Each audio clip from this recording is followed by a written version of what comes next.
Bienvenue sur Reset ton assiette, le podcast qui tous les jeudis déconstruit avec vous la diet culture et toutes les injonctions liées à notre apparence et à notre assiette. Je m'appelle Juliette, je suis thérapeute officiellement certifiée en alimentation intuitive et fondatrice de The Last Quiche, pour enfin ne plus être prise pour une quiche par la culture des régimes et redevenir la mangeuse intuitive, badass et apaisée qui sommeille en toi. Donc prends-toi ton petit thé, ton latte et let's go pour l'épisode du jour. Juste avant de commencer cet épisode, j'aimerais vous annoncer que j'organise une nouvelle masterclass gratuite, Sortir de l'obsession du poids, qui aura lieu mercredi 13 novembre à 19h, donc n'hésitez pas à vous inscrire, ça va être très cool.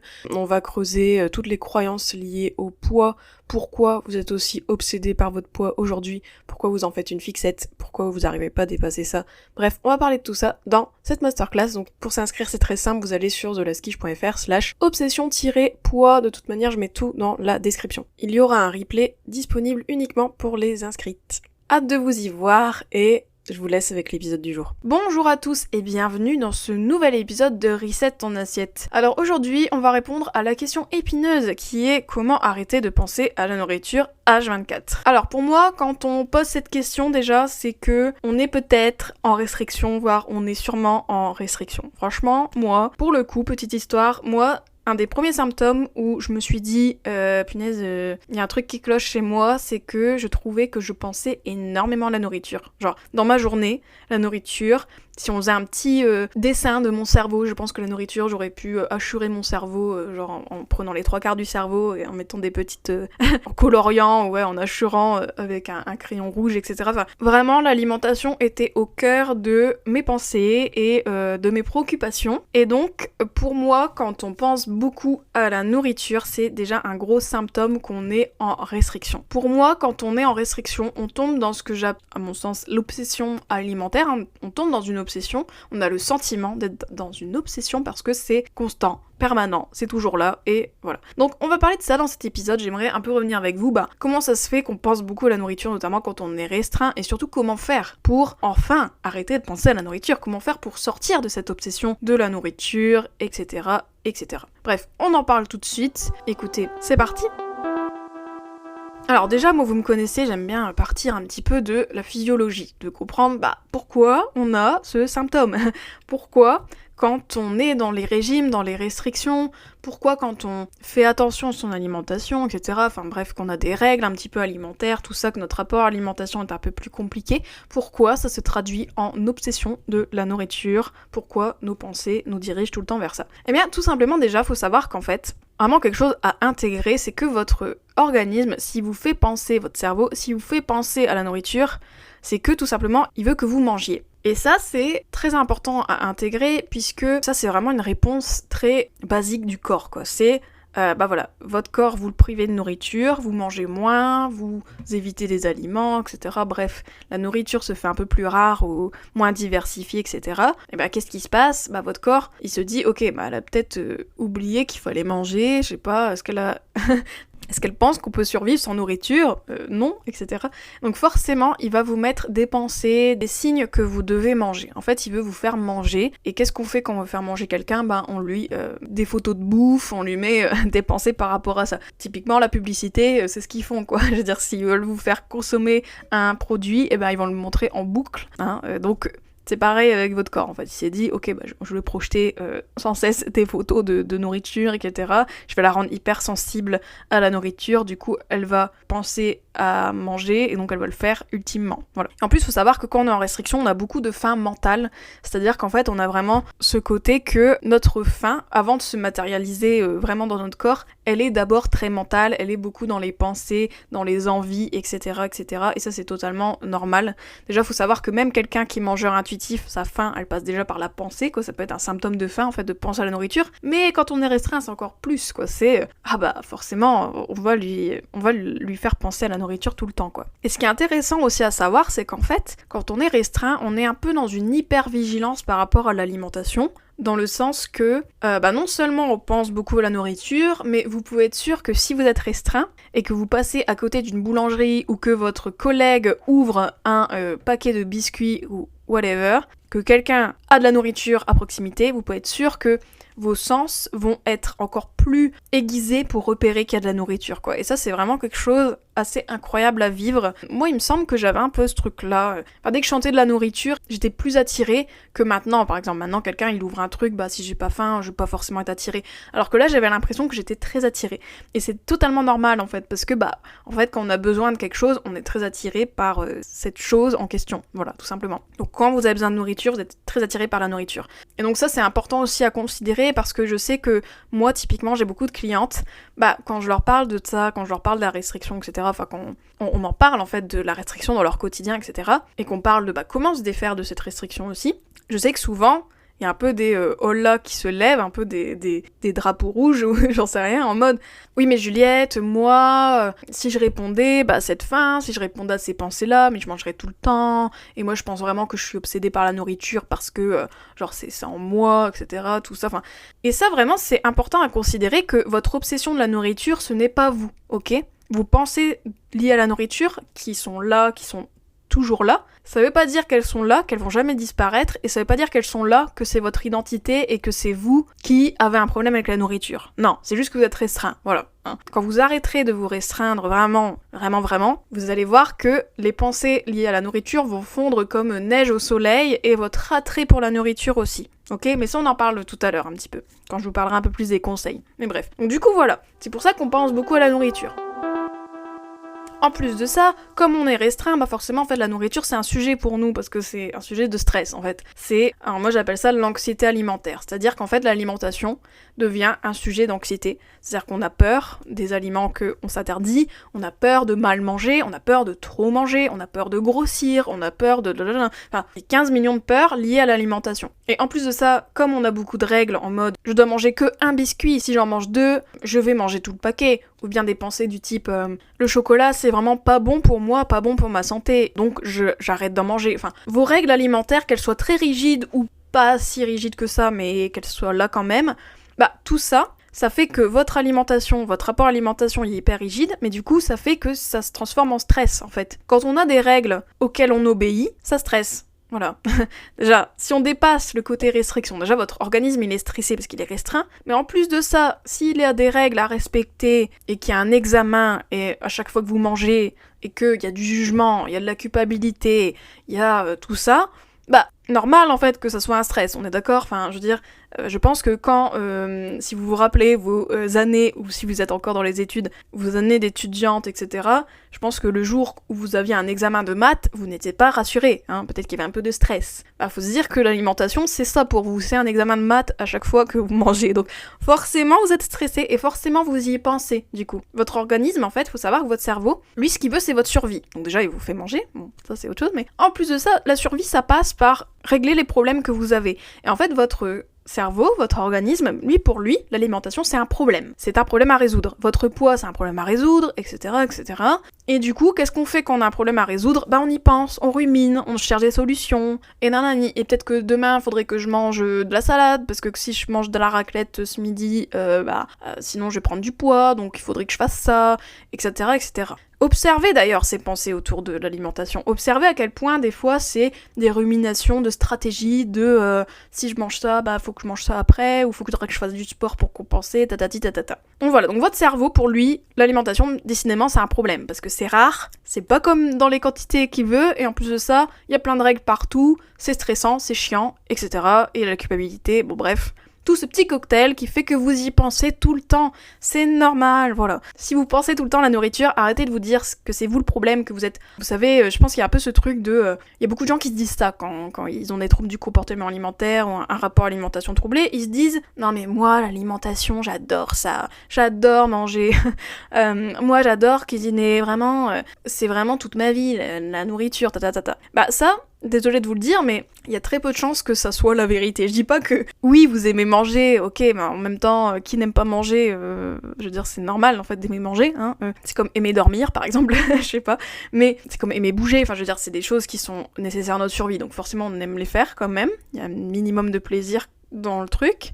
Mais comme il y a le TCA qui est là, où il y a l'alimentation troublée, tout ça, enfin il y a le rapport à l'alimentation qui est compliqué, bah forcément en fait, l'alimentation, pour vous, ça vous paraît être un trait de votre identité, un trait de votre personnalité, mais en réalité, je suis persuadée, et moi c'était mon cas, par exemple, que si on enlève vos restrictions, etc., si vous cheminez, si vous guérissez, si vous avancez, etc., si vous arrêtez les régimes pour de bon, les restrictions, etc., je suis persuadée que votre attrait pour la nourriture va disparaître, voire va profondément diminuer.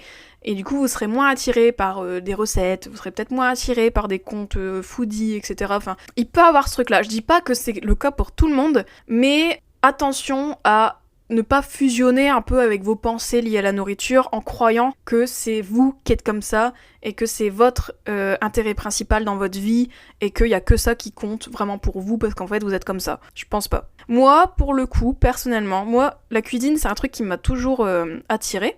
J'ai toujours aimé cuisiner, j'ai toujours aimé la nourriture même quand j'étais plus jeune. Enfin, je veux dire, j'aimais bien, par exemple, il y a un jeu que j'aimais bien parce que je gérais un resto. Enfin, j'aimais bien les trucs où il y avait de la nourriture. Bon, après, voilà, et puis là, je fais ce métier, donc je pense que la nourriture et moi, il y a quand même un petit... ouais, il y a quand même un intérêt, mais ça veut pas dire que j'ai cet intérêt-là, et je dis pas que du coup, on a au zéro intérêt forcément pour la nourriture, mais pour moi, cet intérêt-là, quand j'étais dans l'alimentation troublée, il était amplifié, en fait. Moi, je pensais beaucoup à la nourriture, aux recettes, à chercher des recettes, j'ai même fait un blog de recettes, enfin, voilà, ça prenait beaucoup de place, et le jour où... Enfin, le jour... Non, c'est pas le jour, mais je dirais le moment où vraiment j'étais plus dans ces trucs-là d'alimentation troublée, etc. Eh ben, naturellement, mon intérêt pour l'alimentation, même s'il est encore là, hein, je dis pas que je fais pas de recettes, je dis pas que je regarde jamais des contenus food, etc. Mais c'est anecdotique comparé à la moi d'avant qui était dans les restrictions. C'était... Moi, avant, je pensais vraiment que j'allais devenir chef, quoi, limite. J'allais devenir je sais pas quoi. Enfin, vous voyez ce que je veux dire? J'étais dans ce truc de... En fait, décidément, l'alimentation et moi, waouh. Et alors que je dis pas qu'il y a aucun lien avec l'alimentation, je dis pas que c'est mauvais d'être chef ou de faire des recettes. Mais attention, voilà, juste mise en garde que si vous pensez que votre identité, elle tourne autour de l'alimentation, c'est aussi un symptôme de votre restriction d'aujourd'hui. Voilà, juste ça. Donc là, vous allez me dire, oui, Juliette, du coup, bah moi, ouais, je pense beaucoup à la nourriture, c'est très chiant, je pense être restreinte, enfin, c'est sûr même. Comment faire pour arrêter de penser à la nourriture?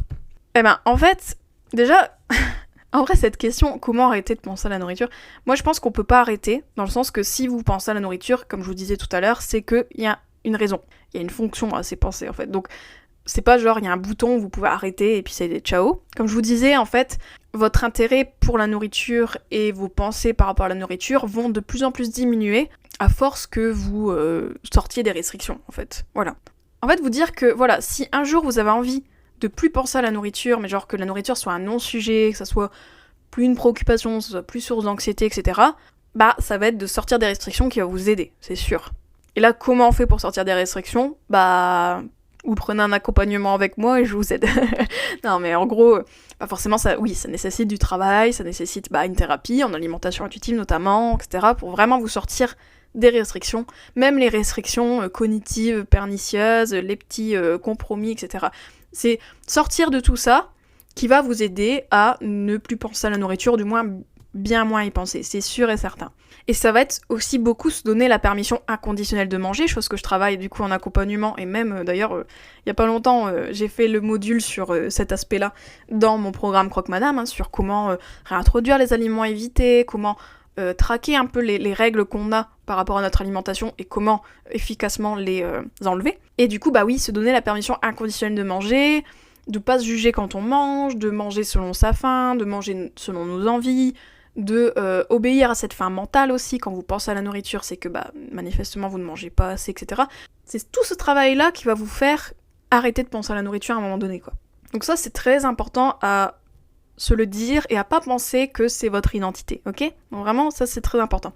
Ensuite, donc, outre le fait de sortir des restrictions, se donner la permission inconditionnelle de manger, etc., ce qui va être important aussi, c'est de manger assez et régulièrement. Moi, j'en ai déjà parlé, j'en parle beaucoup de toute façon de ça, j'en ai parlé il y a pas longtemps sur Instagram, j'en ai parlé aussi dans Croque Madame, j'en parle à toutes mes clientes, vraiment, le fait de manger assez régulièrement, etc., c'est ça aussi qui va vous faire arrêter de penser à la nourriture, parce que votre corps, il a besoin d'être rassuré, il a besoin de savoir qu'il y a de la nourriture dans votre environnement, et qu'elle est à disposition, et qu'elle n'est pas privée, et qu'elle n'est pas réservée que à certains moments, etc. Voilà, ça va être très important du coup de manger assez régulièrement. En fait tout ça, manger assez, sortir des restrictions, c'est vraiment pour qu'on enlève ce qu'on appelle en alimentation intuitive l'effet du fruit interdit, c'est-à-dire que la nourriture vous paraît hyper attrayante actuellement et que vous y pensez souvent parce que votre corps vous dit de manger en fait, et parce que vous avez des interdits alimentaires. Et plus vous allez enlever ces interdits, moins vous aurez cet effet de fruit interdit, moins vous vous intéresserez à la nourriture, donc moins vous aurez de pensées et vous serez tranquille dans votre vie. Voilà, vraiment.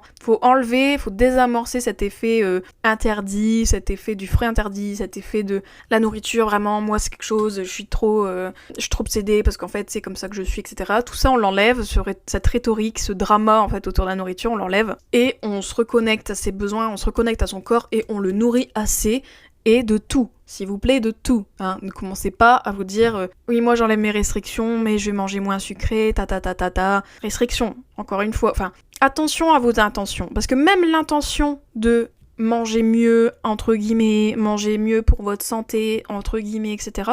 Rien que ça peut être un stress pour votre organisme, surtout si vous étiez dans les régimes, si vous avez été dans les restrictions, si vous êtes encore dans les restrictions. Ça va être un déclencheur d'autres pensées liées à la nourriture. Ça va être perçu comme une règle. Si vous ne traitez pas vos restrictions vraiment avec un accompagnement, avec une thérapie, etc., vous n'arriverez pas à être flexible et à vraiment, oui, prendre la nutrition comme elle est, oui, prendre en compte certaines recommandations, etc. Ça sera très difficile et ça va se transformer en une nouvelle obsession de la nourriture qui va se reporter sur le manger sain, le côté orthorexique, le côté il faut à tout prix manger ça parce que c'est bon pour la santé, etc., etc.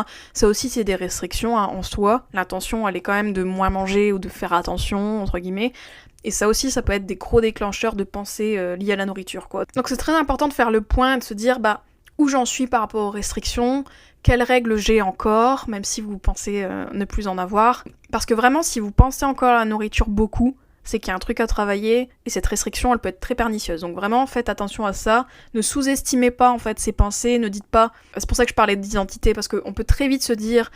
Non mais moi l'alimentation j'y pense beaucoup parce que c'est important pour moi. Bah ouais mais en vrai si t'étais moins restreinte je pense que ça serait moins important quand même. Voilà.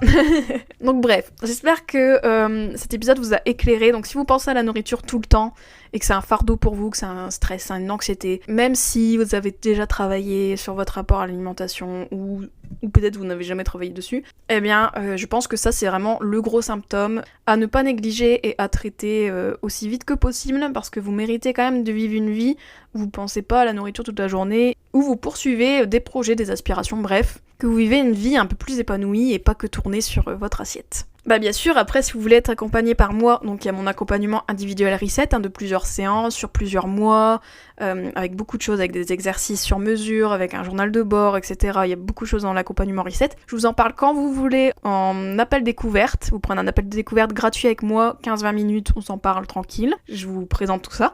Et puis bien sûr, il va y avoir la deuxième promotion de Croque Madame. Croque Madame bat son plein. Écoutez, le programme plaît beaucoup aux filles qui y sont. Elles avancent beaucoup, etc. Donc ça aussi c'est une option, mais qui sera du coup plutôt pour 2025. Donc n'hésitez pas à vous inscrire sur la liste d'attente de Croque Madame, qui est dispo sur mon site, thelaskiche.fr/waitlist. Je vous mettrai tout aussi en barre d'infos, si vous voulez rejoindre du coup le groupe de filles de 2025 qui vont avancer pour se libérer de la culture des régimes et être une mangeuse intuitive, plus intuitive et badass. Voilà. On se retrouve la semaine prochaine pour un nouvel épisode de Reset ton assiette. En attendant, je vous fais de gros bisous. Ciao ciao. Et voilà, c'est la fin de cet épisode. N'oublie pas, si tu as besoin de moi pour t'aider à redevenir mangeuse intuitive, tu peux retrouver tous mes accompagnements sur mon site thelaskiche.fr, mais aussi plein de ressources gratuites. Entre 2 épisodes, tu peux me retrouver sur mon compte Instagram, @thelaskiche, sur ma chaîne YouTube et même sur LinkedIn. Si le podcast te plaît, mets-moi 5 étoiles sur ta plateforme d'écoute et laisse un petit commentaire. Et bien sûr, parle-en autour de toi pour aider d'autres femmes à faire leur propre reset. À bientôt!